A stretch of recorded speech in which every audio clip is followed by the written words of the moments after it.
Live from the Talking Joe Studios, it's Talking Joe.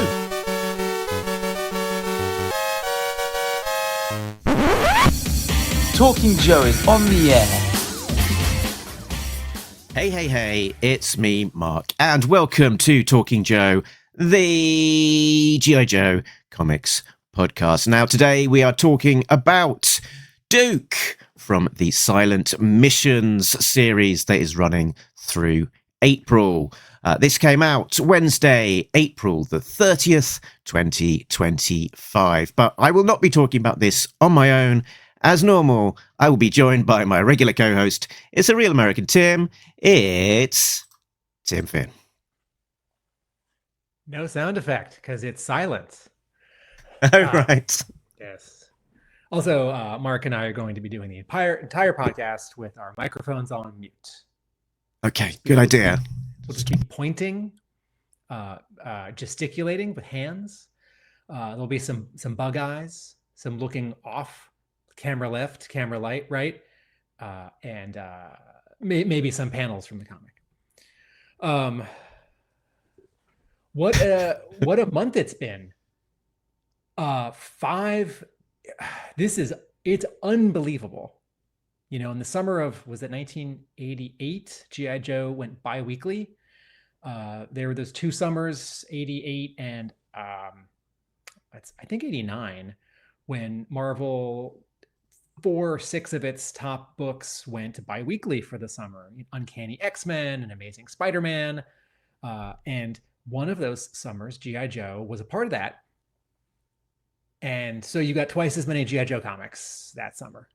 And I'm trying to think, in 88, was that when Yearbook 4 came out? So I don't know, maybe that was the spring. I don't know. But, you know, maybe in the busiest, densest stretches of the IDW continuity, right? Between G.I. Joe Origins and Cobra, or between G.I. Joe and like Snake Eyes and the Cobra Files and A Real American Hero, which might have been on issue 205 around then, and something in the Revolution continuity. Maybe there would have been this many comics in a month, but 5 Real American Hero issues in a month by really good talent, and then if you count the week before and the week after, right? It's 7, right? Hama does an issue. There's a skip month for Larry Hama's numerical Real American Hero. There's these 5 one-shots, including plus a 6th one, a reprint of issue 21 from 1984. And then into May, another issue of Real American Hero written by Hama. And the talent on these wordless books have all been surprising and top-notch. It's what a good time it is to be a G.I. Joe fan. Fantastic. So let's get into this one a little bit. Here's the blurb for it. They've got some interesting blurbs for these issues as they come out. In the standalone silent issue from Wes Craig, Duke treks through Cobra-infested terrain. Snake-infested terrain, to find his target, a traitor who's joined the enemy. Spoilers! Can Duke do the unthinkable to complete his mission? When the silent missions were conceived, Wes Craig was my first call, said Alex Antone, Editorial Director at Skybound. Not only is he one of the very best storytellers in comics, it turns out he's a massive G.I. Joe fan. His Duke is a love letter to G.I. Joe and a fitting finale to this exciting event.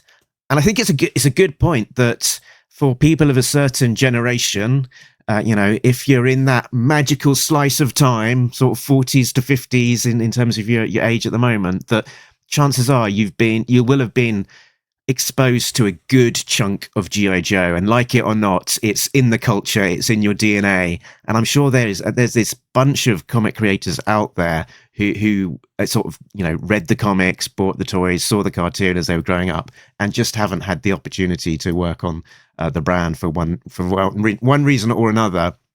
And projects like this are just perfect for giving them a chance to scratch that itch and get out there in the world of G.I. Joe. Yeah, Wes Craig is the artist of, oh, I'm blanking. Deadly Class. Deadly Class, and is the writer artist of Kaya.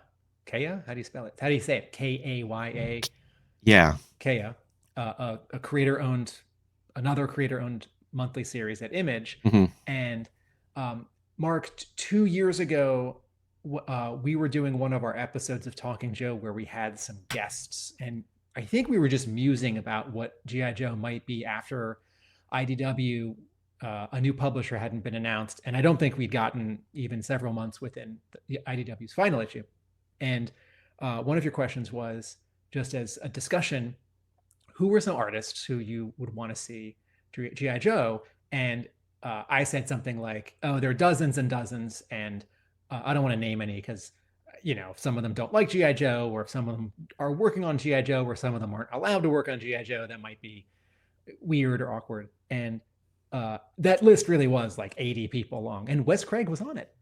And when I was flipping through Deadly Class years ago, colored by Lee Lowridge, who colored the Scarlet miniseries and will color the second G.I. Joe Energon Universe arc, I remember thinking, oh, the color scheme in this book, Deadly Class, is so great. It changes every 3 pages, and it is a limited palette. That might be too artsy for G.I. Joe. Maybe G.I. Joe fans don't want that, but it would be so cool. And then I was reading issue 1 and 2 of Kea, and sort of thought this all over again. Oh, Wes Craig's art is, it's reduced. It's a little cartoony. It's very much about design and shape, sort of like Mike Mignola, except not as flat. There is a lot more rounded and cartooning to it, but sort of more similar than dissimilar, very graphical. And here it is. Here's a G.I. Joe issue written and drawn by Wes Craig. Indeed. Here's one of my hardcovers of Deadly Class, complete with Wes Craig sketch in the front. Nice. I think the others are up there. Okay. But here we go. Just like when Tom Riley started on Duke, the Duke series, and that was announced, at that point in time, the only piece of G.I. Joe art that had been drawn by Tom Riley at that point was for my brother. Wes Craig, once again, let's Wes Craig, the only piece of G.I. Joe art that, as far as I could tell, that he had drawn was in my brother's sketchbook of a Cobra commander. Lots of nice black, contrasty blacks and whites there. Cobra Commander stood in front of an old-fashioned microphone, giving a rally, finger held aloft. Great sketch. One hand on, I'll describe it a little more for people listening. One hand up, pointing a finger while making a point. One hand on his waist, the Cobra logo behind him, a white background behind that, but a thick black outline all around the piece. Definitely drawn with a brush pen, and some sort of sketchy squiggly lines on the bottom to indicate, I don't know, the light source or sort of a crowd. And Cobra Commander here is dramatically underlit. There's all this black shadows on the top of his mask, on the top of his jacket, on the tops of his arms. That's great. Indeed, yeah. If you're listening audio only and you want to see this, just Google Wes Craig Cobra Commander. It will pop up. So over to the credits. As always, for these silent issues, the credits a little bit reduced down. We've got writer, penciler Wes Craig. Colorist is Jason Wordie. Letterer is N.A., with possibly apologies to Pat Brouseau. Editor, Alex Antone. Publication design, Gillian Crabb. Creative consultant, Diana Davis. And I do wonder if there are some fingerprints from Diana on this issue. Maybe we'll find out, and we'll talk about that later. Right, so I guess it's only time to look at what the front of these issues look like. Let's have a look at the covers in the gallery.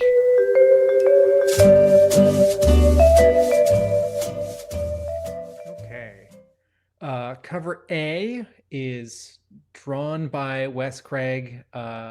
Is it colored by Wes Craig, or is it also colored by Jason Wordie? Mark? Ooh, I'm not sure. If you got you don't have the physical copy in front of you at the moment, do you? I don't, folks. We're recording this before the issue comes out. We're working on PDFs. Yeah. So I don't know with 100% confidence, actually. What I do know is that whoever updated this drawing after the original solicit also had to update the colouring as well. So right, before you get into how much you love this cover, let's just address the elephant in the room, or the additional finger in the room, which is that when this cover was originally solicited, Duke had an extra finger, an extra appendage on their hands. So he had 4 fingers plus a thumb in the final version, but 5 fingers plus a thumb in the solicit image, which was noticed and corrected for the published cover. And I think in today's environment, I think having extra fingers is a little bit of an extra no-no, just because of the taint of AI and the fact that the AI ends up giving extra fingers and sort of not really being able to cope with drawing hands so well. So because of that being in the air, I think having an extra finger is a bit worse than it would have been maybe a couple of years ago, but because of the hint of the taint of AI in the air. But I don't think that is the case here. I don't think that this image did have any AI involvement. I think it just came down to good old-fashioned drawing an extra finger by accident and it not being caught prior to the solicit. I'll tell you something, Tim, you might like. I did reach out to, when this solicit image came out originally, I reached out to the editor, Alex Antone, just to flag it and make sure that he was aware and give him as long a lead time so they could fix it before they go to print, if they hadn't spotted it already. And he replied to me cheekily, "How do you know that it was an error?" And I went, "Oh, that's interesting. I just assumed it was an error. Oh, maybe this is on me. Maybe this is just a clever plot point. Maybe the comic's about like a bizarro clone twin of Duke, and the extra finger on the cover is a subtle hint that maybe not is all okay." And then they just fixed it, and had the normal 5 fingers. According to the original Kurt Groen sculpt input sheet for the Toxo Zombie figure, Toxo Zombie figure is missing half its pinky, which does show up in the actual sculpt of the action figure. It's just pretty subtle at that point. Maybe this was going to be a plot point involving mutation. There was because of Wizard Magazine, a sort of a widely publicized 6-finger gaff back in the 90s. Billy Tucci drew a cover of She, which was his creator-owned book about a Japanese warrior. She's got a sword or something, and she's got 6 fingers on a cover, and people sort of giggled at it in Wizard Magazine, and then I think it got fixed. I think it was printed. I don't think it was just a preview. Anyway, okay, so cover A is drawn by Wes Craig and colored by either, we think, Wes Craig or Jason Wordie. This is pretty clever because it is Duke holding a finger to his mouth in the SHHH sound effects, body gesture language posture. He is head and shoulders. His left arm is up to his mouth, and his right arm is holding a machine gun over his shoulder. The top 2/3 of the cover background is just all white. It's just all been dropped out. But sort of where Duke is based on the color shading on him. His complexion is sort of a gray purple, and his hair is sort of a bluish gray, and then like a dull sort of mustard. And similarly, his shirt, normally a mustard color, is like gray and a gray blue. And so you get the sense that he's in the shade, he's in shadows, and it feels like nighttime. These are night colors. And then in terms of black ink, the most of the right side of his face, including that mouth, have been spotted in black. So there is a bit of a light source on the top left, but what's really happening is there's just a lot of shadows on the bottom right. And I like this acknowledgement from the cover of the device of the issue. And I'm trying to think, I think the Amazing Spider-Man cover for Marvel's Enough Said stunt back in, what was it, 2002? I can't remember. It was a month of wordless comics from Marvel, and writers and editors could participate if they wanted, but didn't have to. And this was a Kari Andrews cover with Spider-Man. And I think he's holding his hand up to like a bank robber's mouth to sort of keep him from talking. But I can't remember if Spider-Man also has his finger to his mouth to admonish us all to shh. Anyway, fun cover. Interestingly, this is Wes Craig drawing a little bit more realistically, whereas the art on the inside of the book is that slightly more cartooned, more reduced style in sort of detail and in proportions. Cover B. And then, as usual, for the cover C, Yes. the 1 in 10 incentive, we get the black and white version of that. So it's the cover A and C, and the B and D are kind of grouped together. Cover B is drawn by Jorge Fornés. Because we don't have the credits in front of us, we're not exactly sure who colored it.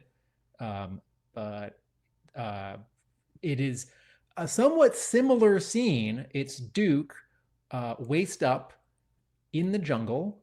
There's foliage all around him. The foliage is sort of just one or two colors of green with a little bit of sort of dark brown green for, tree trunks or maybe like rocks in the distance. He's looking off to the left. He's holding a machine gun, similar machine gun as he's holding in the A cover.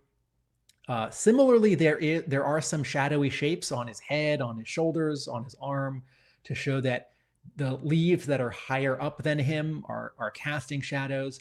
But this still feels like, if not nighttime, not a bright sunny day, or that there is so much foliage cover that down at ground level, there are just not any sort of bright yellows of sunlight highlights or, Duke's hair.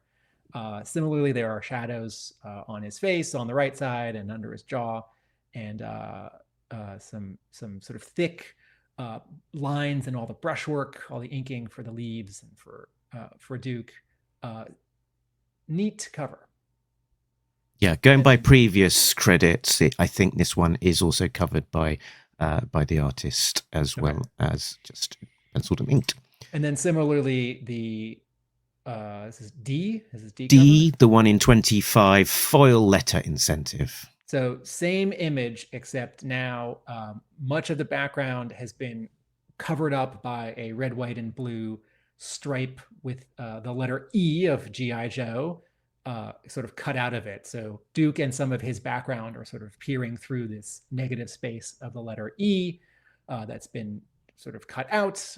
And here the background behind Duke is now monochrome. It's been turned into a grayscale. So he's still in color. A little bit of his leg on the bottom is still green, but all the leaves around him are gray. Any retailer incentives, Mark? As at the time of recording, we are just aware of the Peter Smith combined cover variant, which is running through all 6 issues, because there's a Snake Eyes one as well. So obviously this one features Duke on the front cover, like the other ones that we've seen. It's a pretty much, knee up profile shot of him posing there with a weapon in front of this sort of metallic background of a, an army base or something, sort of making you think a little bit of the cartoon. And here they are. Oh, that's the George Fornés joined up. And here's all of those 6 joined up with Duke all the way on the far right-hand side. A pretty consistent set of covers, but not necessarily massively exciting. Yeah, the sort of difference here is that with these retailer exclusives, Jinx, the one in the middle, she's closer. So she's a little bigger, but they're all effectively sort of composed and cropped about the same way. Their poses are all a little different. You know, someone's got their arms crossed, someone's holding a big weapon up, someone's holding a smaller weapon up. 2 of the characters have their arms down. But yes, a similar treatment for each one. Character 2 feet in front of a wall that looks like Joe headquarters with some, you know, the wall of metal. Oops. My cat just knocked over a thing. Let me give me a moment to put that back.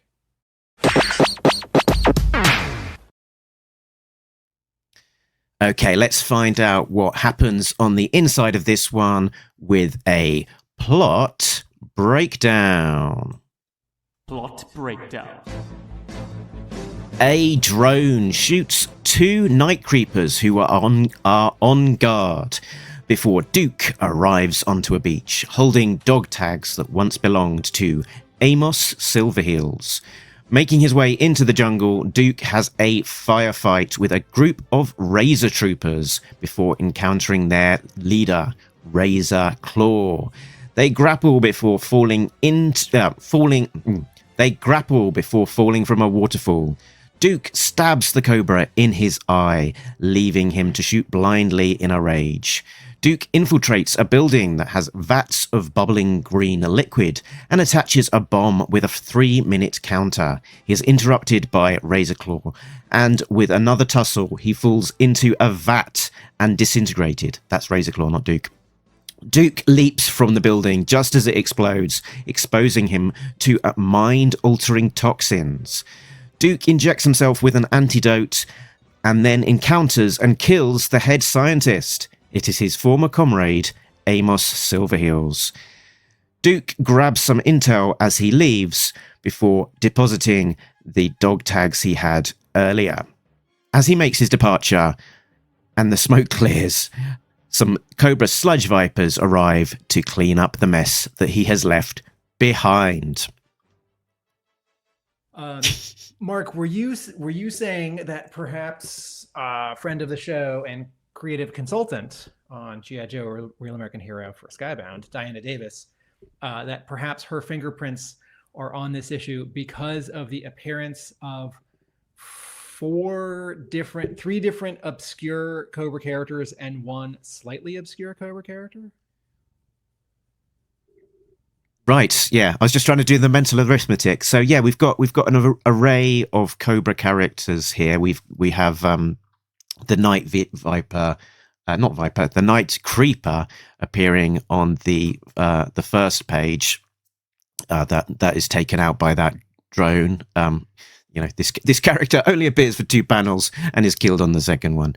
And then there's those as Duke makes his way into the jungle on page just 3 of the story. There's these Razor Troopers that was released as part of the Venom versus Valor line in 2004, and then also Razor Claw, which is kind of the boss of these Razor Troopers, who again is quite an obscure kind of character figure, never really used much in any of the other media outside of that initial Venom versus Valor toy line and possibly in the cartoon there.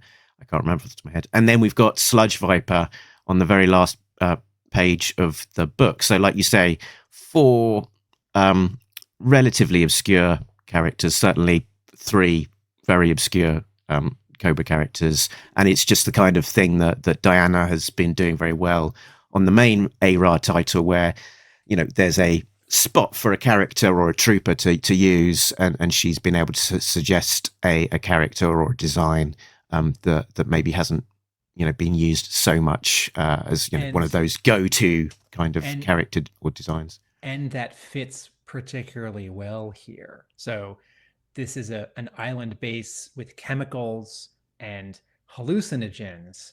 So, Crimson Guard, Cobra Soldier, Cobra Viper, sure, maybe, but Sludge Vipers, yeah, or Toxo Vipers, or Scalpel, Meta Viper.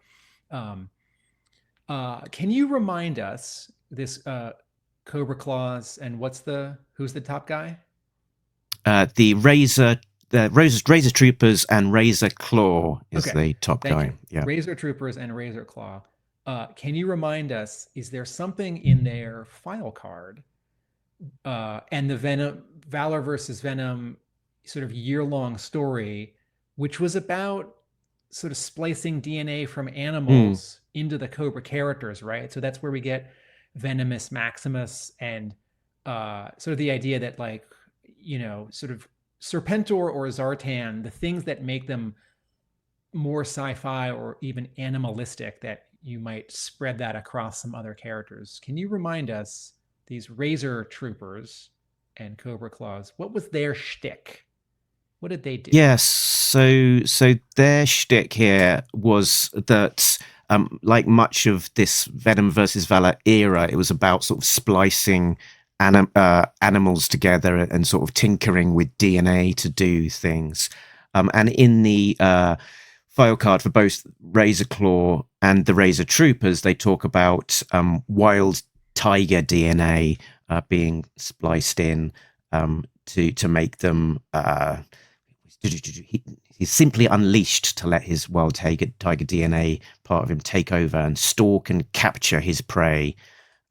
His most potent weapons are his razor-sharp claws. They're retracted and invisible until he attacks, when they spring out instantly to be used with ruthless precision against whatever is in his path. Is that fingernail claws, or is that those forearm, like elbow claws? Forearm. They're sort of the way that the figure works is that they're sort of attached kind of at the wrist. Okay. With a hinge on them, so they sort of come out. But I guess there's, that's how the toy works. You can probably use your imagination to come up with your own idea as to how it might work in a more fantastical sort of Wolverine type way. It talks about this transformation that he went through. He doesn't remember his name before he went through his transformation. He answers only to Razor Claw. His first impulse after the procedure was to rip apart anything in front of him. Unrestrained anger, low menacing growl. And you kind of see that a hint of that a little bit in the book, that he's maybe more animalistic. There's a close up and it gives a kind of a hint that he's got sort of sharp triangular kind of teeth. Yeah. This explains a little better the panel where this character bites Duke in the neck. Which right, yeah. One more bit about these Cobra characters that are showing up for the first time or in a long time. Did you say this explicitly? We should spell this out, that the Razor Troopers and Cobra Claws first appearance in G.I. Joe comics? They were not in the Devil's Due. No, I don't. Yeah, I don't think they do appear in Devil's Due. They have the Jungle Trooper, which has quite a similar visual to it in green, okay. Which could again also be an apt character to use here, given it's set in the jungle.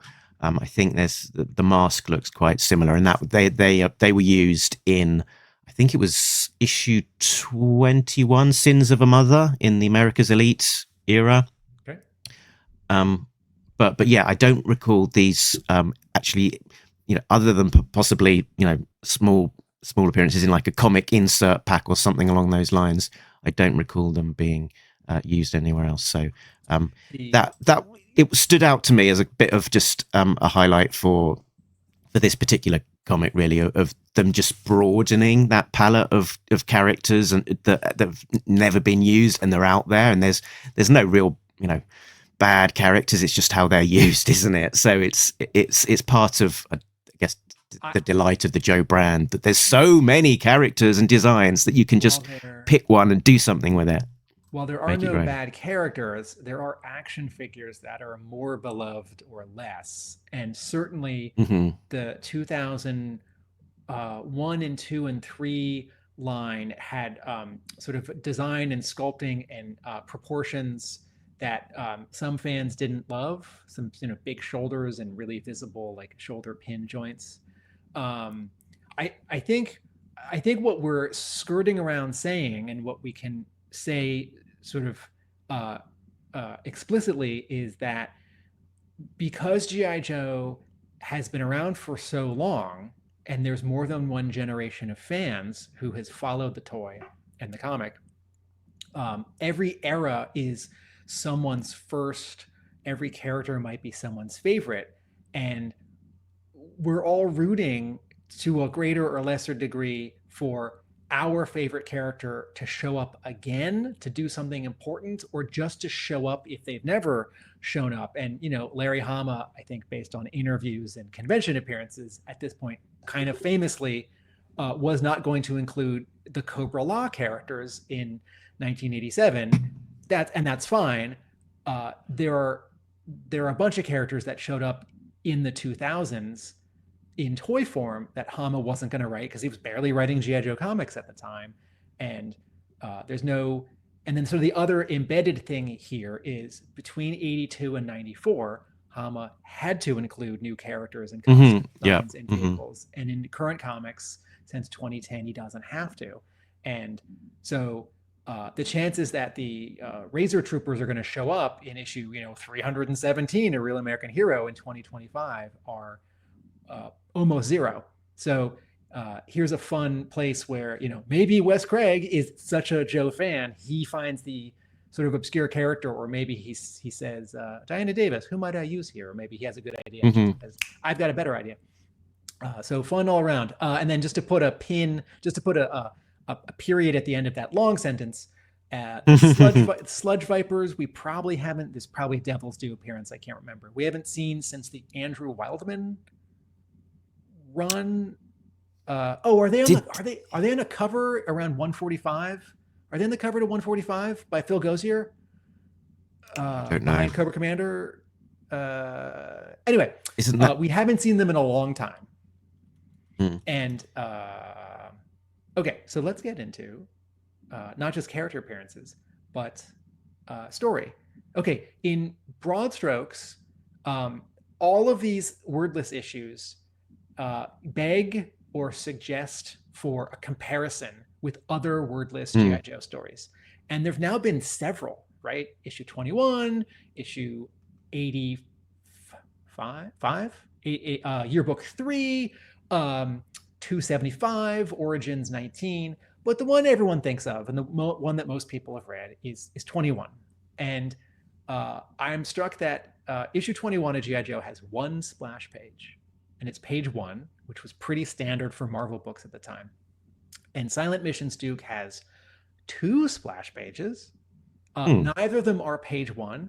And in a wordless story, and a previous guest said to us that Phil Hester said, wordless stories, you can spend a lot of sort of space and panels just telling sort of necessary or establishing information because you don't have the benefit of word balloons. So to use 1 and even 2 splash pages in this issue is not risky. It's not a big deal, but it's it's like a medium swing because you don't get a half page back when you use a full page.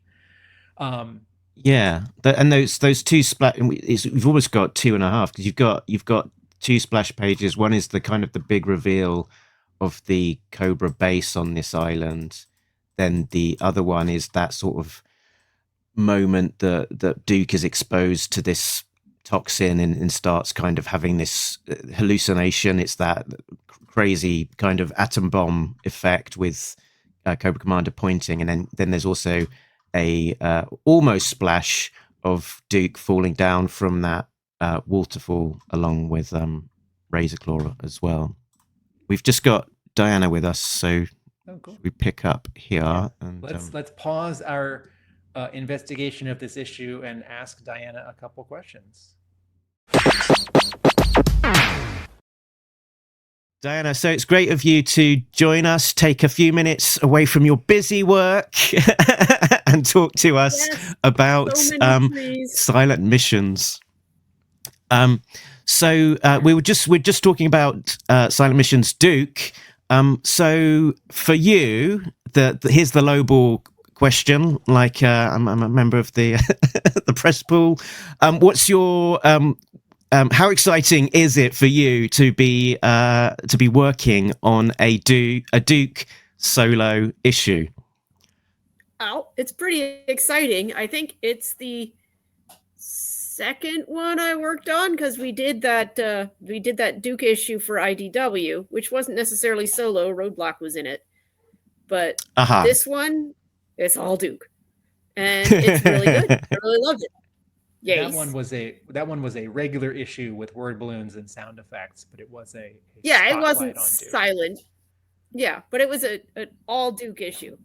For new listeners, Duke is Diana's favorite character, and Diana says like it says in her name here on screen. Listening and not watching. Oh, yeah, that's true. They can't see that. And Diana specializes in her collection of Duke artwork.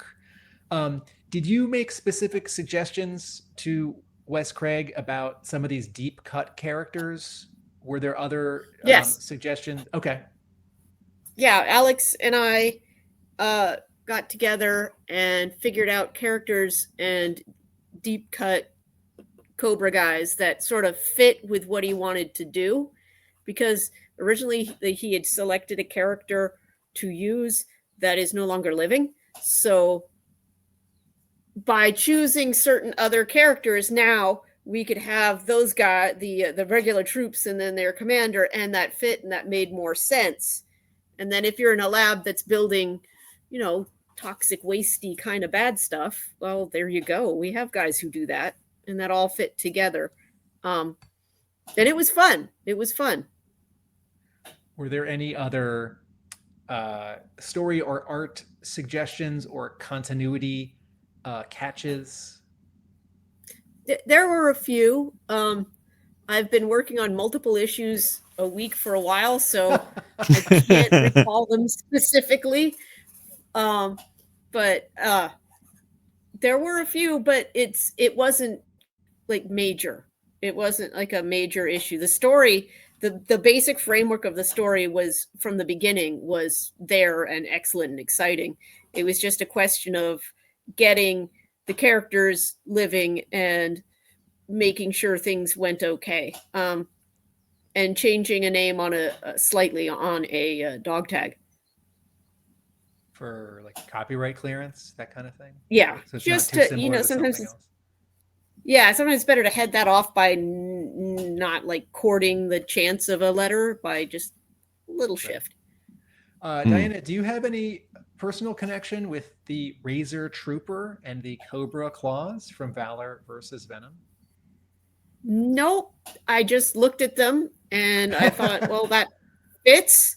They're kind of cool. It's nice to see guys that we haven't really seen in comics before. And they were just a perfect fit for exactly what the writer wanted to do.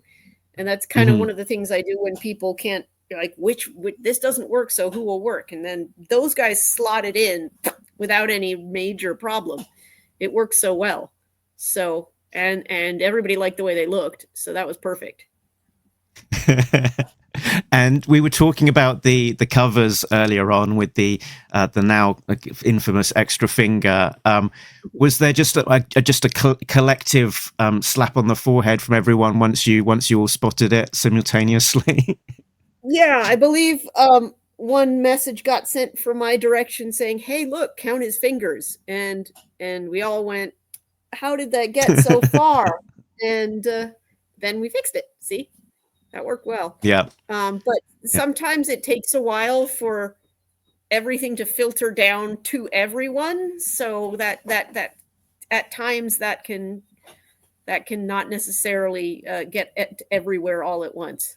if I may, I can imagine an editor who's requesting a change from a penciler or an inker or a color artist or all of them.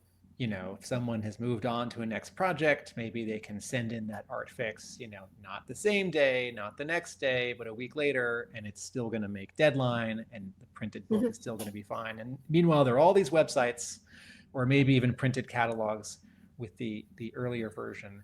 And I don't find this embarrassing at all. I think it got fixed in time for print, and so it's no big deal. Yeah. And it's like, yes, it's silly, but not the first time it's happened in comics, and because it got fixed, it's sort of no bigger deal than a typo. You know how I feel about typos. Yeah, and the speed at which he fixed it. I mean, it was fixed in a way that makes me, you know, the AI thing has come up, and even earlier this morning it came up, and I don't believe it is, because with AIs, yes, with AI you can go in maybe and try and Photoshop it, but that's not as easy a process as you would think, and that would take some time. And this was a fix that was kind of the speed of, you know, going onto your computer and going there and going like this a couple of times with your pen on your pad and getting that taken care of.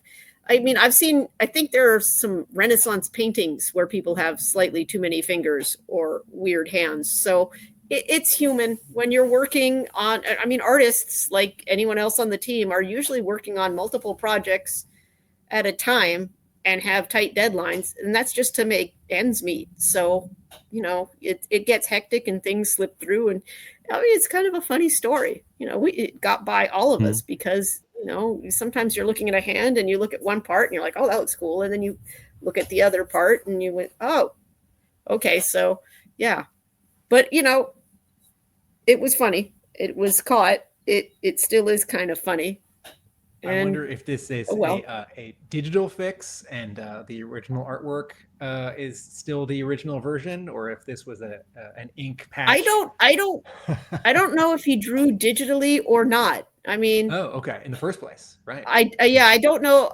I'm assuming it was, from looking at it, it was he some people draw on a Wacom, however you pronounce that, or a pad, and they do their work there. A lot of artists do work digitally. Some people scan it in and then they do their inking, but all pages and covers are scanned in eventually. So I would assume if he wanted to make the fix, the fastest way would be do it digitally rather than redraw it and scan it in again. Now that we are there may be a 6-finger Duke out there. Yeah. I'll have to see if I can buy it. That's not a deal breaker for you. No, are you kidding? That's even better. That's like a super one of a kind piece of the story. Okay. And I've heard of a 5-finger discount. Maybe you can get a 6-finger discount. 6-finger discount, just a little extra. Diana, now that we're at the end of 5 weeks of weekly wordless G.I. Joe issues and 6 weeks of G.I. Joe issues, if we're counting March's regular issue, congratulations on a hectic schedule and getting out all these books. It's cool to have so many G.I. Joe comics. It's cool to have so many great G.I. Joe comics. Yeah, I think it was a really cool thing to do, to have freaking all these books in 1 month. That's better than bi-monthly. That's incredible. And you know, it went together pretty well. Everyone worked their asses off, and all of the stories are fantastic. There are 4 months a year where there's a 5th Wednesday. And while I would not at all recommend that this happen 4 times a year, because that really is unreasonable as much as I want weekly G.I. Joe, I do think a year from now or a year and a half from now, this should totally happen again. So there's my votes. And I can't grab my wallet because there's a cat in my lap. But here's that GIF. Here's that GIF from Futurama. Take my money. And now that I'm hoping. Yeah. Now that we're at the end of this amazing month of filled with G.I. Joe, across the 5 extra issues that we've seen, is there any particular highlights or moments or pieces that you were able to kind of feed into that process that you know that you particularly were proud of or were highlights?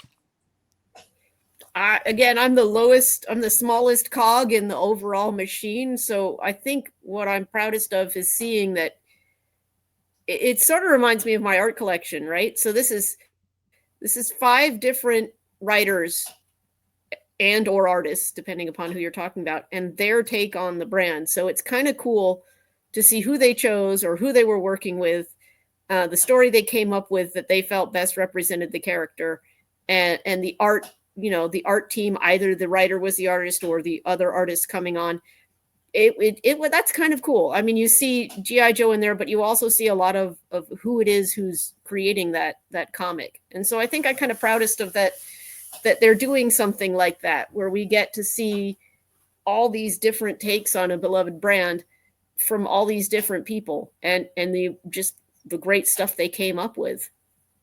That's great. One thing, I'll just interesting continuity or across ARAH, because you know this is branded as ARAH, but we do think of ARAH as being the Harmoniverse, and these are sort of distinct creator voices, sort of with a continuity that, you know, sitting alongside ARAH, sort of not necessarily having to create things from existing lore or create a big enough change that it needs to feed back into the rest of the book. But one interesting element was in the Spirit book that they that you guys use Revanche as one of the antagonists there. So that was interesting to have that piece of the regular ARAH continuity showing up elsewhere. Is that where did the idea of using Revanche in Spirit come from? It sort of came in. I don't think the Spirit book started out as a Spirit book, and then we had these you know, technological robo animal characters, and so that fit in perfectly. So when we thought, well, they need to look at a logo, what logo should we have? That's an easy answer. I mean, there's a company right there who fits in. So it wasn't a hard decision, and it almost wasn't a decision. It was just sort of natural that, of course, that's where that fits. And so it's a case of them Leonardo Romero coming up with the story, having these robotic creatures, and then the team going, well, if you're going to do that, may as well be Revanche. Right. I mean, fair enough. Yeah, it's pretty good. That's pretty close to what it was like. Yeah. And it, I mean, it would be weird if it wasn't them. Like, how many technological robo cyborg creating bad guys are going to pop up? Well, it could be Cobra, it could be Revanche, but chances are, if it's Cobra these days, it's going to be either Revanche or Mars. And, you know, right now in the mainline book, even though these sort of don't fit in a specific point in time, Destro's not really into that kind of thing. He's got other stuff on his mind. So yeah, it just, they're there, use them. And in my reading of Spirit, am I right in thinking that is a sort of a robotic cyber armor thing with a bear inside? Is that the correct interpretation? I cannot tell you that. I don't myself. I'm not entirely sure. Okay. I think enough wiggle room there. You can leave it almost up to interpretation as to quite exactly what the thing is. That would be horrible. Poor bears. But yeah, haven't we done enough to bears? Yeah. Well, Mark, grin and bear it, I guess. I'm out of questions for our special guest, Diana. Do you want to get back into the meat of the Duke issue? Yeah, thank you so much for popping by, Diana, and giving us your little tidbits of insider insight as to your experience on working on these issues, and particularly Duke. Back to the little trees. Okay. Yeah, there's over 300 of them, so there's a lot to do. Talk to you later. Bye. Okay. Thanks, Diana. Now back to G.I. Joe. Okay, so Duke, I found this to be a really well drawn and really well colored issue. I love the fight choreography, and I love the plot. I was a little confused. I found 2 or so plot points were not as clear as they could be. And I find that the page at the end where Duke looks at the headlines in the office meant that the story was relying on words, on text too much to sort of follow the full device of a wordless silent issue. Now you can interpret, silence differently. Everyone says silent interlude and silent issue and silent issue and silent missions. And I think people sort of default to that meaning dialogue and sound effects. And there is text in the original issue 21 in silent interlude when Destro looks at the screen. But correct me if I'm wrong here, Mark. The 1 or 2 times that Destro looks at his screen, it says something like, intruder alert, or no, it says something like probability that intruder will actually land on the castle very small. And that is enhancing what is already clear from the visual storytelling, that Snake Eyes jumping out of his C-130 and trying to land on the very tippy top of a castle is risky. And the difference is with this scene on page 17 of Silent Missions Duke is that Duke comes into this office, and I feel like Wes Craig has kind of run out of space and has to explain a bunch of things in 3 or 4 panels. And I wish that had been told visually without words in other flashback panels or different props and pantomime when when Silver Heels does come into the office. So that's a weak point for me at the end of the issue. And then going back to page 9, Duke is holding a, let me scroll to it. 1, 2, 3, 4, 5, 6, 7, 8, 9. Duke has come out of the water after the waterfall bit, and he pulls something out of his bag, and it's a thing, and there's 2 rubber bands or strings around it, and I don't know what that is, and I don't know if I'm supposed to know what it is. And then later on page 11, Duke, there are 3 panels of a thing on a wall with a red light on it. It looks like a little box. Maybe it's like a little phone. Maybe it's a bomb. Maybe it's just like a control panel with some buttons. And we see 3 of them. And the first 2 look like they sort of attach separately to the wall or the drum or the generator or whatever they've been stuck to. And then the third one, it looks like it's fully a part of it. There's no black line separating it. And then in the 4th panel on this page, page 11, Duke has his hand on one. And I think he's planting this. I think it's a bomb because I've seen this convention in so many movies and comics. But I'm not actually sure if Duke put those other 3 there in the 3 previous panels. And so here's this other place where I find the storytelling could be clearer. And now that I'm saying it out loud, I'm sort of wondering, and I'll ask you, Mark, aloud, this thing that's got the red on it on page 11, is that the thing from page 9? Or were there 4 or 6 of them like rubber banded together on page Yeah, 9. I think And so. they've got green lights there because he hasn't like set the bombs, like started the countdown. Yeah, I think you're right. These are the bombs that yeah, as you say, were rubber banded together in his rucksack, and now he's planting them. Yeah, I confess, when I first flicked through this, I just thought there was a single bomb, but yeah, as you sort of say, it looks like it's being planted in multiple places on this facility.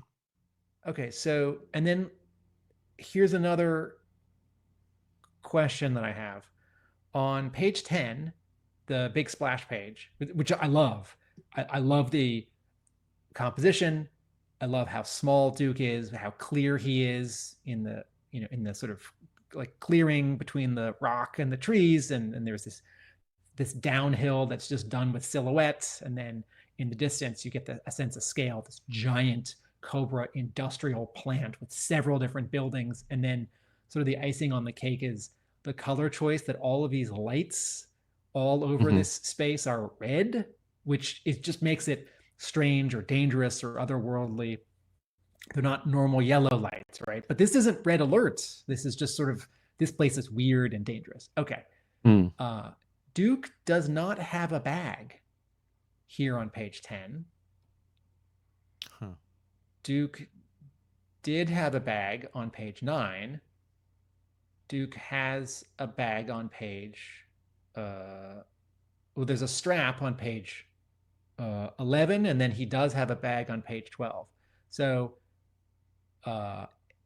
is there like a missing ink line on page 10, the splash page, where we're seeing the factory and Duke's in the foreground? Do I just need like a diagonal line across his torso to show that he's got this rucksack and it's, in front of him and I can't see it? I think you're right on that splash. There's probably just the missing line of that. Okay. Yeah, of that coming across his back, because it does sort of subsequently appear on just the next page turn as he's looking out of the window at the approaching cobras. That bag is back on his back. But, the no prize could be that he's put it down on the ground. It's in front of him. It's obscured. So it's just, it's not on his back at that point in time. And then he does put it back on his back later. But it's not helpful. So going back to the waterfall, where was this rucksack? Because I feel like the bottom panel of page 6, 7, 8. Okay, page 8. I feel like the bottom 3 panels where Duke's come out of the water and then he has to fight one more time. I feel like somewhere in there he should like see the bag. He should see the rucksack, or he should just be holding it. Like it also went over the falls with him, even though I don't think we've seen it in a couple pages or maybe ever. So like, yes, you can explain away that this prop is like nearby or it's nearby, but I feel like it's not a main character. Duke's a main character, right? Like his machine gun is like a supporting character prop, and his knife is a supporting character prop.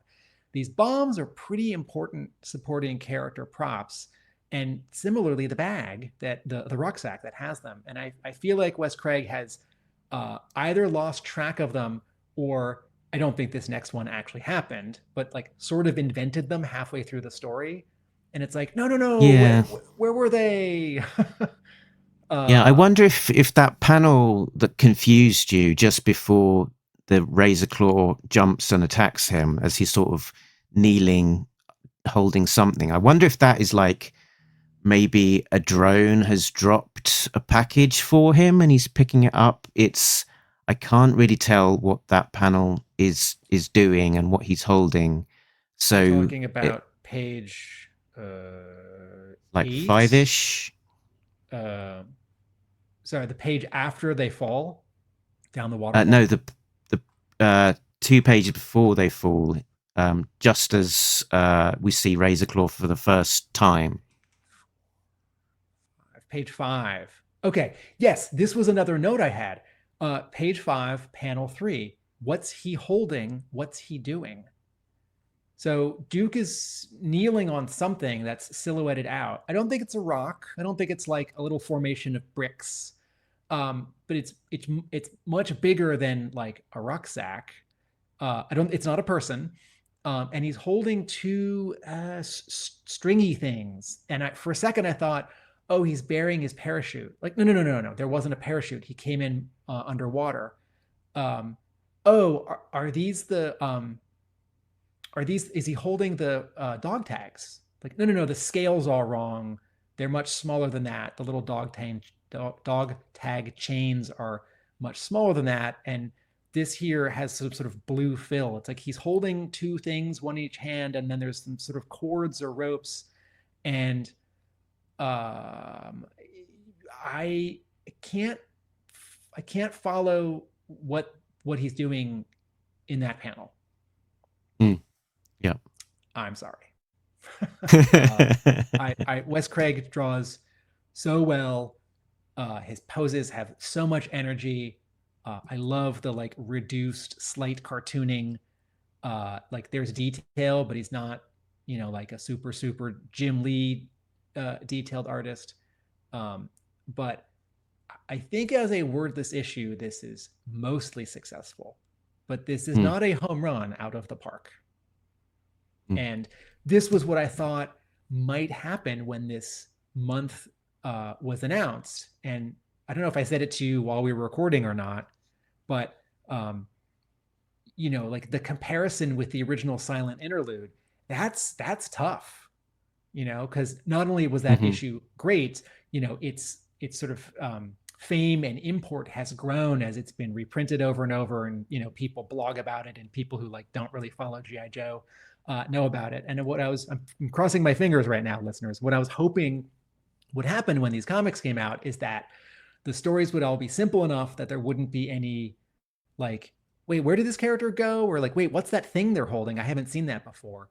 Or that if the stories were complex, that the writers and artists were like up to the task of the visual storytelling. And there are 2 or 3 beats here where in broad strokes, I totally get it. Duke gets this island, takes out the guy and he leaves. But there are some specifics I don't. Yeah. And I think sort of as a comparison, particularly again to the original silent interlude and some of Hammer's subsequent work, is that he really focuses on keeping track of gear.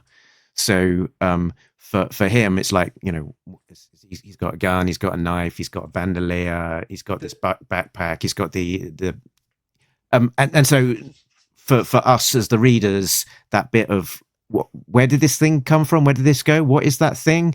It's that's probably just the only real weak point in this particular issue for me. So the thing that, going back to that comparison of text, the headlines at the end of this issue and the on-screen text that Destro sees in the original silent interlude, that on-screen text in the original issue 21, did I say this already? Enhances what you already know.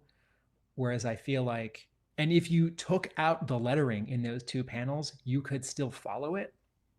Whereas here, I feel like when Duke reads the headline, when Duke sees the headlines and Wes Craig writes out the headlines for us, I feel like the story wouldn't resolve if you like X'd out that text. And so if we're talking about, okay, let's move on to some things that are awesome and that I like. Lauren, Go for it. I'm very happy to say, and I'm looking at page 6 and also 7 and 8. I'm very happy to say that this issue by Wes Craig follows fiction's first law of waterfalls, which is that if you show a waterfall, someone goes over the waterfall, right? Similarly, fiction's first law of gasoline trucks, right? If someone's driving and you see a gasoline tanker, like an 18-wheeler, it's gotta blow. And if it doesn't, I'm going to be disappointed. The trick now is to do it like in an unexpected way and in a moment that you weren't expecting it, because so many movies built up to when you know it's going to happen. And what about fiction's first rule of seeing a vat of bubbling green sludge or acid? Are you looking at my notes? Oh no, actually no. That is a joke, because on page 11, I wrote, I hope this follows fiction's first rule of bombs with timers, which is that if someone plants a bomb with a timer, it has to go off unless diffusing the bomb is like key to saving the world and characters not dying, in which case you need to stop the timer and edit the scene with enough tension that you're down to like the last second, or it's like, tell us the code. And if it does go off and the hero is near, they are just far away enough that it blows up in the background and they fly through the air but are basically unscathed, whereas the baddies just a few feet behind them are utterly decimated. Going back to fiction's first law of toxic vats, yes, I am pleased to say that they go over the catwalk. The bad guy goes in, Duke does not. I do like that choreography. I do the actual panel where Duke is Cobra Claws has gone over and he hasn't fallen in yet. It's 2 panels before he splashes in, because there's also a countdown panel. And there are 3 Dukes in this panel where he's swinging over the catwalk, and now he's like swinging under and past, and now he's like landed on the ground or a lower catwalk. Pretty clear, maybe could be a little clearer. It's sort of the open space of Duke's shirt getting colored yellow and Duke's yellow hair is like doing a lot of work here. I wanted to note, I think that we also see another baddie as well, because there's these baddies that are coming in that he spots through the window, and they're shooting at him from that catwalk down below, and he's using his Captain America shield to block the bullets. Who are these? Who are these? Yeah, is this I'm not Holocaust from the Age of Apocalypse? Because they're sort of renamed Nemesis for the toy line. Sorry.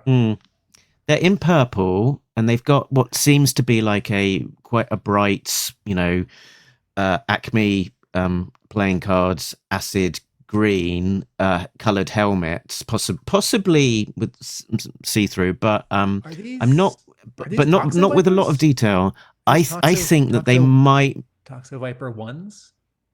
I think they might be the Toxo Viper 1, because they're obviously purple and they've got these quite bulbous helmets, which aren't green necessarily. Oh, they are on the file cards. They are more green. Toxo Viper helmets are like red and brown and turquoise and yellow. Plus, they've got black tubes. I drew one once. Never forget that crazy color scheme. They've got their helmet of many colors. But on the file cards, they look more green than not. So my guess it's a Toxo Viper. But if you have other theories, do opine in on the comments and correct us. On this same page, the actual page 14, like 14-ish, yeah, where Cobra Claws goes into the vat and the countdown goes from 16 to 9 to 2. Duke grabs a circular metal thing, which Mark just joked is a Captain America shield, and uses it to shield himself from these machine gun blasts coming from these, we think, Toxo Vipers from that higher up catwalk. That's a nice bit of choreography, great poses. What is that thing and where did he get it? Because there's a panel of him grabbing it, but it's a close-up. It's just sort of from elbow to hands, and he's grabbed this thing, and it sort of looks like a manhole cover for a sewer. Maybe it's the cover of a very, very small vat. Like, was it hanging on the wall? Was it sitting on a table? I think on this page where he grabs it, and we see it in 4 panels. 1, 2, 3, 4. Panel 1, 2, 3, 4, 5, 6, 7, 8, 9, 10. panel 10 is the second one where we see it, where he's running and he's holding it above his head and he's deflecting some shots. There are some kind of round things behind him, like under that stairwell, which looks sort of like those like big venting pipes that you see on like ships or buildings. Maybe it's a cover one of those. So here's another case where I think Wes Craig needed another page or to simplify the number of props. And, you know, Mark makes a good point a minute ago about sort of keeping track of all these props, or just sort of introducing a certain number of props. And, you know, if you think back to the original silent interlude, Storm Shadow has his sword, Snake Eyes has his Uzi. Those three red ninjas each have a different weapon. There are a lot of props, but each character just has one. And Duke here has, you know, 5 to 10, depending on how, if you count bombs as one prop or 6 bombs as 6 props. Someone left the cover to the Oubliette dungeon from Silent Interlude in this lab, and Duke has grabbed it as he's gone. From Destro's Castle back in 1984, which we've seen again a few times since then. You know, we saw it in at the end of 138 when it transforms and a giant alien lands next to it. I own that page. That's really funny. That if we ever talk to Wes Craig, maybe we can ask him if this is a little homage to the thing that Storm Shadow uses to seal in Scarlet in her little dungeon jail cell. Wow. So I have a note here that says, okay, here's something I want to point out. There's a really cool use of color before and after the second splash page. The second splash page is 14. And we should probably talk about this splash page because it's really unusual in the sort of pantheon of G.I. Joe art. But I just want to point out that the 2 panels before it, at the end of page 13, the yellow green is literal and physical. This is the color of the gas. And then the 2 panels after the splash page, so the beginning of page 15, the yellow and green is now more emotional. Like, yes, there's still gas on that first panel where he's holding the syringe. Oh, hey, look, another prop that sort of came out of nowhere. But the yellow and green here, I think, is reflecting the mental state of him still hallucinating, because notice how on panel 3, when the camera pulls back, and I'm assuming like 30 seconds or 10 minutes have gone by for the antidote to work its way through his system, all that yellow green is gone, and we're back to the normal yellow and orange of fire and smoke. And so this is, I don't think anyone necessarily, I don't think color artist Jason Wordie necessarily said, I'm treating the green literally for these 2 panels and emotionally for these other 2 panels. Maybe, if so, that's awesome. But I do think a really thoughtful writer and color artist having so many skills in their skill set will just make this kind of decision. Mark, do you want to talk about? I just echo that. I think that's a great use of color. It's almost like there's that green, that intense green. It's the threat of this gas and you know what's going to do. Then injection, that green is gone. That threat is past. You know, we can sort of move on. I really like that. One of my high level thoughts. Sorry, do you want to talk about the splash? Yeah, it's interesting. The splash is interesting because it's, you know, it's a splash. We don't get quite so many splashes in G.I. Joe.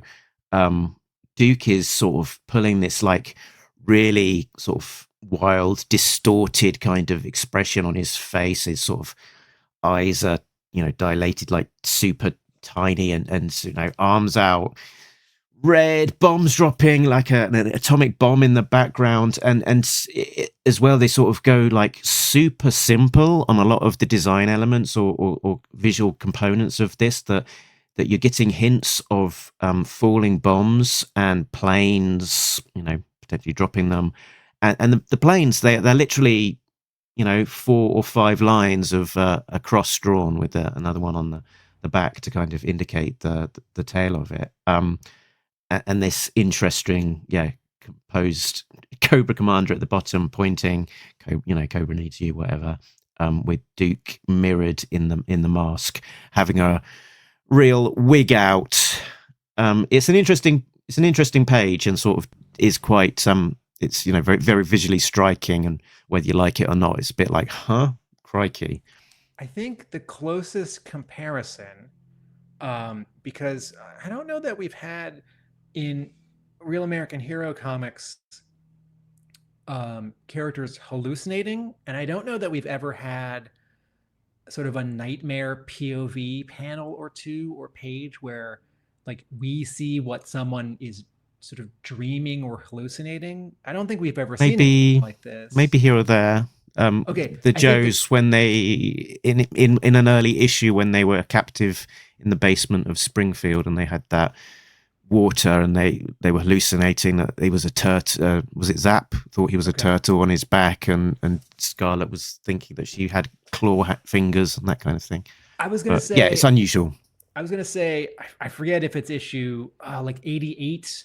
It's one of the Tony Salmon's fill-in issues when Clutch is in the Bravewave scanner, and there's like a half-page splash of just his head, and he's screaming, and there's all this Kirby crackle around, and the Dreadnoks are like giggling on the rest of the page because they're going into his memories and trashing it, and he's like, no, like let me out, leave me alone, and it, yes, okay.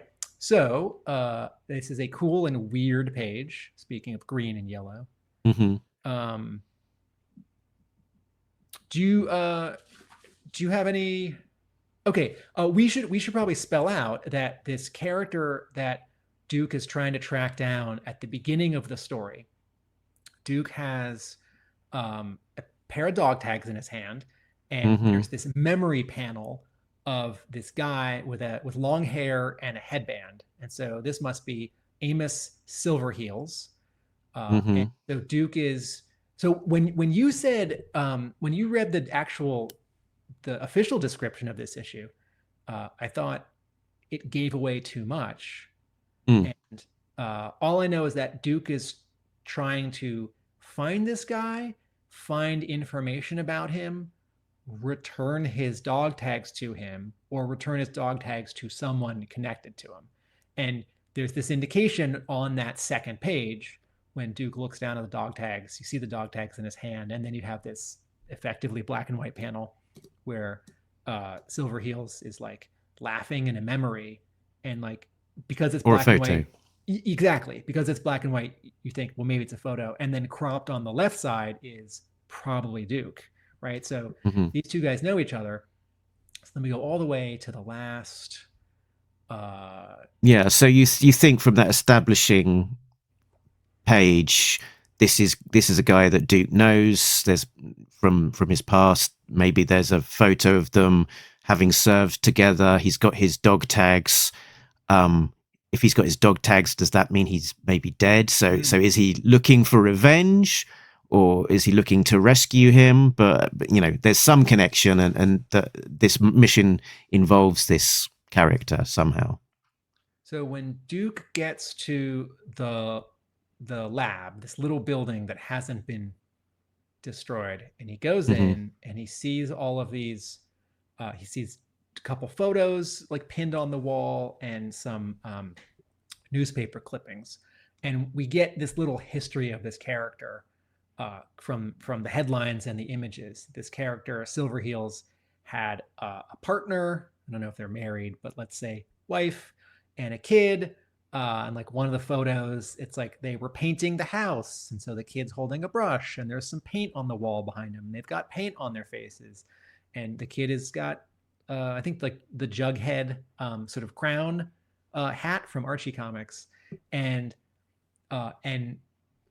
then this same character, Silverheels, shows up behind Duke, and they fight, and it's a it's a visceral, tough fight. There's an entire page of kicking and punching and scrambling, and then Duke takes him out, which has got to be hard and dramatic. And then is it the second to last page? And then on the second to last page, Duke is standing over the body of this person, and in the sort of right column of panels on the other side of the page, the quote camera is pulling back on this like black and white photo of Silverheels and Duke and some other characters taking a break in some kind of like combat or training situation where they've all got weapons, and there's a little bit of tree, and they're like seated as if like posing for a candid photo. And you sort of wonder, like, is this early G.I. Joe? Is this before G.I. Joe? The other characters don't immediately jump out as like recognizable. No one's wearing like Snake Eyes' visor, and you think that's Snake Eyes. There's no like woman with red hair and a crossbow, right? But there's a guy with like a hat and a mustache and long hair. Like, I don't think that's a Joe. And you think, oh no, Duke was friends with this guy. Like they were in combat together or in training together. And then Duke gets away. And it looks like he gets away in that vehicle, that aircraft vehicle on that final panel, top right. It looks like a sort of a giant drone. From page one. But it's not from page one. It's a different shape. I think this is more like an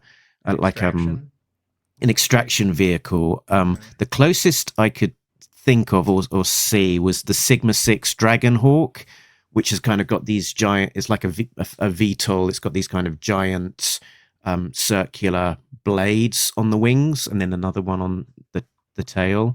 So I don't know that it matches completely, but probably the closest equivalent. It's not the same drone on page one, which was sort of, it's got like, it's more like a sort of recognizable drone shape. It's got kind of four propellers on the rotor blades on the four corners of it, and I think is a smaller size, whereas this is more like a Skyhawk or something, that sort of shape to it. But there we go. So that's I've got one final thought. That here's another comparison to the original Silent Interlude. The original Silent Interlude has a character who is inserted, who completes the mission, with help from the prisoner, and then they get away.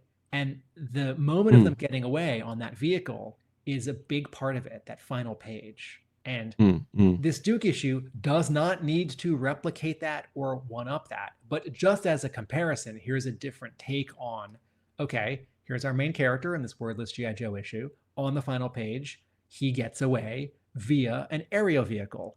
And it sort of happens between the panels where did he like jump? Did it like drop a ladder? Did it land and he gets on it? Like, is it piloted and there's actually another Joe there? And those aren't important. I didn't need another page. I don't need Wes Craig to visually explain that. But it is a comparison. I just want to say one last thing that Craig does a couple times in this, including this final page. He'll have a horizontal stretch of environment and divide it into panels, and then let Duke and some other characters move through that space as like good design and choreography. So not the last panel of the entire issue, but the 3 panels before it, we see that little office hut that where the fight took place. So Duke's coming out of it. And then in the next panel, it's sort of just the next stretch of ground and forest. And then in the next panel, Duke has disappeared in the distance in this silhouette in the negative space of the forest. But in the foreground, the sludge vipers are heading from right to left toward that little hut, right? And Wes Craig did it on an earlier page where Duke is getting behind the what were they called? Razor Troopers? The Razor Claws. No, Razor Troopers. Yeah, Razor Troopers. Razor Claw is the boss. The top 3 panels of page 4, same thing, where Duke is on the bottom of the first panel, and then in the second panel, he's now gone all the way around to be behind these 3 guys, and it's the same space, it's the same like stretch of ground with trees in it across all 3 panels. Wes Craig has just divided it into thirds so that the same space can be like one moment in time, the next moment in time, and the next moment in time without like changing his quote camera angle. Fun issue, good issue, not fully up to the great challenge of a both silent and wordless issue, but I would love to see Wes Craig back on G.I. Joe in any capacity. Another one of these in a year. It's a fill-in issue written by Hama of the regular book, some covers, back up in a yearbook, you name it. Yeah, I agree. It was really fun to see Wes Craig on this series when his name was announced. It's an entertaining book. In parts, it looks really visually very striking. The colors and the art complement each other, and it looks very different. The colors are particularly are very bold, a lot of pop to them. So yeah, enjoyed it, but definitely not without its flaws in some of the clarity potentially of some of that storytelling. So I think we are done with Duke. Next week, well, the week after Duke is out is more G.I. Joe, A Real American Hero from Skybound. It's issue 316 on the 7th of May. So plenty more G.I. Joe to come. And of course, as always, we will cover it as it comes out. So if you want to find us, we are talkingjoe.co.uk on the internet. There's a group on Facebook where we discuss the latest episodes and issues and news. We're on Twitter, Instagram, and more. We're also on Patreon, patreon.com/talkingjoe, where the likes of Richard, Sam, Bill, Christopher, Justin, Rob, Shane, Simon, Chris, Joe, Craig, Frank, Mike, D, Shane V2, and Infinite Entertainment are all getting early access to episodes as well as some exclusive content. Tim, where can people find you when you're not talking to me? YouTube at Atomic Abe for videos on TV and film, my brick and mortar comic book store, Hub Comics, and my blog, arealamericanbook.com. Very good. So I think that just leaves us to say one thing, Tim, and that is... Nobody Beats Talking Joe, an international podcast! Laters.